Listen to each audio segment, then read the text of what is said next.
da pandemia você resolveu empreender em software de gestão, de inteligência artificial. Isso. Como que surgiu essa ideia da DIL? Bom, nossa empresa, desde o início dos cursos, lá em 1998, meu pai e os sócios dele sempre se preocuparam em atender bem o paciente, em fazer uma odontologia de sucesso. E o que eles sempre entenderam como base de uma odontologia de sucesso? Eles falam que a odontologia de sucesso são 4 fatores. Primeiro, diagnóstico correto. Segundo, plano de tratamento correto. Terceiro, equipe multidisciplinar, porque ninguém é bom em tudo. Quarto, infraestrutura para entregar tudo isso. Se você errar nos 2 primeiros logo no início, não importa se você tiver uma equipe boa ou uma infraestrutura. Hoje, Queimou na largada. Walter tá com febre. Você vai lá no Einstein, melhores estruturas, melhores hospitais. O cara, em vez de te dar um remédio, um Tilenol da vida, ele acha que você tem alergia. Ele tá com pressa, o médico tá lá no plantão com pressa, alergia. Me dá um antialérgico. Tudo que vier depois vai dar errado. Por quê? Você errou no diagnóstico. Então, o profissional de saúde tem que ser capaz de identificar o problema, diagnosticar, depois identificar a solução, que é, no caso da odontologia, o procedimento que vai ser feito, para depois orquestrar com a equipe, né? Mas se esse começo der errado, tudo vai dar errado. Então, como eles sempre se preocuparam muito com isso, muitas vezes, por muitos anos, o meu pai e os sócios dele iam de sábado fazer triagem dos pacientes de curso. 50 pacientes, 100, 150, e aí juntava um monte de paciente, fazia um monte de triagem, que hoje na odontologia particular a gente chama de avaliação, consulta inicial, até prefiro esse termo, que a avaliação hoje já está um pouco... É sempre gratuito, né? Por isso eu gosto de chamar de consulta. Mas aí eles faziam a triagem, abriam a boca do paciente e falavam, você precisa fazer isso, isso, isso, nessa ordem. Então você passa nesse curso, nesse curso, nesse curso, nesse curso. Eles nunca deixaram 100% na mão dos cursos definir o plano de tratamento do paciente. Então, os pacientes começavam na pério, depois cirurgia, e aí dentística, implante, aí passava pela orto, depois ia para prótese. Né? Então, fazendo a triagem de pacientes por muitos anos, eles aprenderam a fazer diagnósticos eficientes, planos de tratamentos eficientes.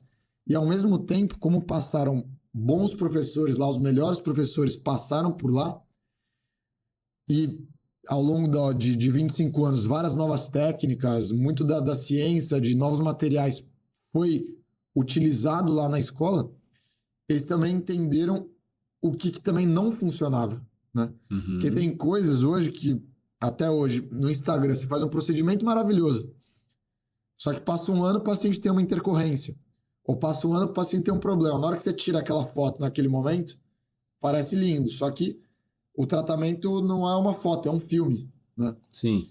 Então, você tem que entender se aquele tratamento tem sustentabilidade no longo prazo, né? E por essa preocupação, a gente sempre teve muito sucesso com os pacientes, só que isso desencadeou numa dependência muito grande da empresa na figura desses profissionais. O conhecimento de saúde, a gente fala, do mesmo jeito que o direito, a medicina, conhecimento personalíssimo, né? Está muito atrelado à figura daquele profissional. Cada profissional vê de um jeito, né? A gente fala que todo dentista vê a mesma panorâmica, só que cada um enxerga diferente de acordo com o seu nível de conhecimento e viés da sua especialidade. Então, se meu pai não estivesse lá para fazer as avaliações, cada dentista que estivesse dentro da nossa empresa olhava para o paciente e dava uma informação diferente. Então, o que a gente pensou? Bom, meu pai está quase com 60 anos. Essa empresa gigantesca, ela precisa perdurar pelos próximos 50 anos. Para deixar o legado, a gente quer ser o Cyril Einstein da odontologia. Como que a gente vai fazer isso se todo o conhecimento está na cabeça de uma pessoa, ou 2, ou 3, poucos profissionais, certo? E cada profissional enxerga o paciente de uma forma diferente. Isso daqui não vai dar certo. E do mesmo jeito, como quando a gente foi fazendo marketing digital, crescendo, se organizando, o volume de pacientes também começou a aumentar. Então a gente começou a perceber, bom, com 10 pacientes é uma coisa, com 100 é outra, com 200 é outra. Agora, qual que é o limite que um profissional pode atender? Existe um limite. Quando chegar nesse limite, o que vai acontecer? A gente vai parar de crescer? Então, surgiu a ideia de aplicar a tecnologia, no caso, a inteligência artificial, para ajudar o dentista a padronizar a avaliação.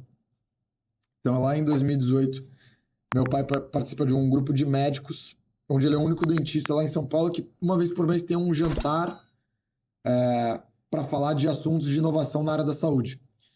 E lá em 2018, foi um professor do IME, da USP, Instituto de Matemática, fazer uma palestra sobre como que a inteligência artificial ia impactar a área da saúde nos próximos 5 anos. Que legal. E no final dessa palestra, cada profissional que estava lá, todos os médicos, começaram a levantar a mão. Falaram, professor, e ortopedia, qual vai ser o impacto? Ginecologia, qual que vai ser o impacto? Dermatologia, qual que vai ser o impacto? E aí meu pai levantou a mão, pô, e odontologia, qual que vai ser o impacto? O que esse professor falou na época?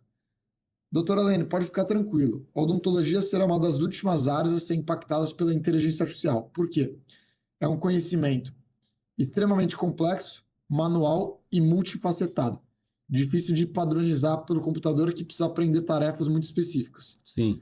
Por outro lado, a radiologia odontológica, assim como a radiologia médica, vai ser muito impactada pela inteligência artificial.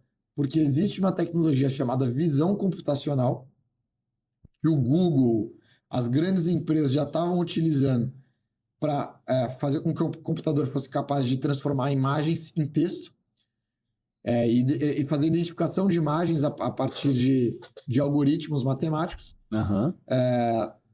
Vai dominar essa área. E aí ele falou, pô, isso poderia ser aplicável a uma radiografia panorâmica? E o professor falou, sim. Se você treinar um software a identificar radiografias, vai ser possível. E aí começou a ideia da DIL. Em 2019, a gente... Isso era um congresso, perdão? Isso era um evento. É um evento que vocês estavam lá falando sobre. Uma fraternidade, Entendi. por exemplo. Vocês estavam falando sobre inteligência. E aí ficou essa pulga atrás da orelha. Em 2019, eu comecei a crescer a empresa, meu pai quebrou a perna, ficou um mês fora da empresa. E aí ele queria ter alguma forma de fazer a avaliação dos pacientes de casa. Porque, como eu falei, cada dentista, os especialistas só planejavam a especialidade. A gente começou a perder muito faturamento, porque os dentistas começavam a passar o planejamento fragmentado para os pacientes, né? E aí a gente começou essa ideia, bom, vamos aplicar a inteligência artificial para análise de radiografias odontológicas. Uhum. No começo era até um outro exame, que era um exame multidisciplinar chamado DDM, Documentação Digital Multidisciplinar. E depois a gente focou só na panorâmica. E aí começou a DIL Inteligência. Saiu um monstro, né? Saiu um monstro.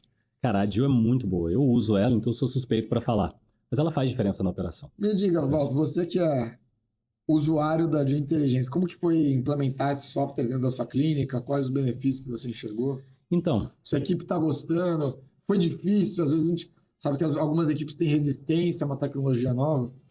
Então, o que acontece? Logo quando começou, ela é muito simples, né? A usabilidade dela é muito simples, porque eu ligo ela na minha panorâmica, como a gente tem ela dentro de casa, eu ligo ela nela, e em segundos fica pronto.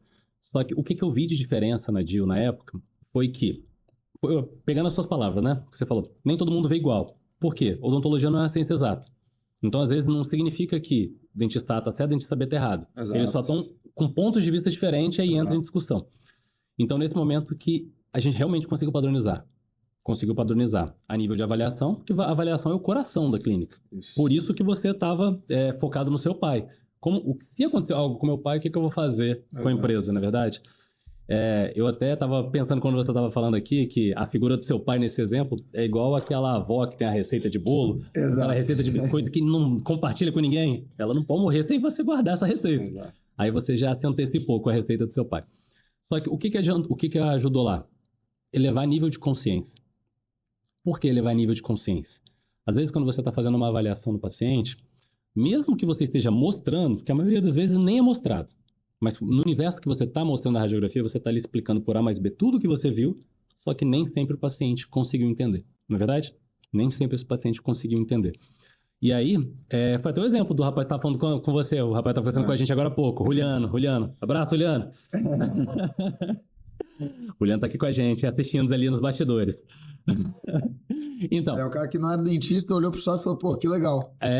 O leigo passa a entender a odontologia. A gente fala que diminui a simetria de informação hoje que tem do profissional de saúde com o leigo. Consegue todo mundo ficar na mesma página. Exato. Consegue todo mundo ficar na mesma página. E uma coisa que eu falo e bato muito nessa tecla, para quem me acompanha sabe, você precisa elevar nível de consciência. Se você quer vender, você precisa elevar nível de consciência. Eu até fiz um post brincando semana passada do Isa, não sei se você viu, que é assim, você quer tratar essa cárie hoje ou esperar essa cárie crescer e virar canal? Exato. Você quer tratar esse dente hoje ou você quer esperar que ele vire um problema que você vai ter que gastar um carro para pagar? Então, foi uma brincadeira, mas é aquela brincadeira que tem uma finalidade. Sim. Então, quando você mostra para o paciente por A mais B o que pode acontecer com imagens, a gente bate uma foto bonita, tudo da câmera intraoral, aí pega a DIL, mostra aquilo ali, ele pelo menos ele vai ter ciência para tomada de decisão. Ele vai saber, ele não quer me empurrar alguma coisa, eu tô vendo. Isso. Eu tô vendo, eu consigo enxergar aquilo ali. Então, ajuda. Então, ajuda no processo de venda e ajuda no processo de satisfação do paciente. Porque ele fica encantado. Aí a gente encanta pacientes com isso. Entendeu? E por fim, que foi o exemplo que você deu, a gente padroniza a comunicação em todo mundo. Não vai ficar mais aquele negócio de que, eu vi isso, eu vi aquilo, eu acho isso, eu acho aquilo. Todo mundo enxerga a mesma coisa.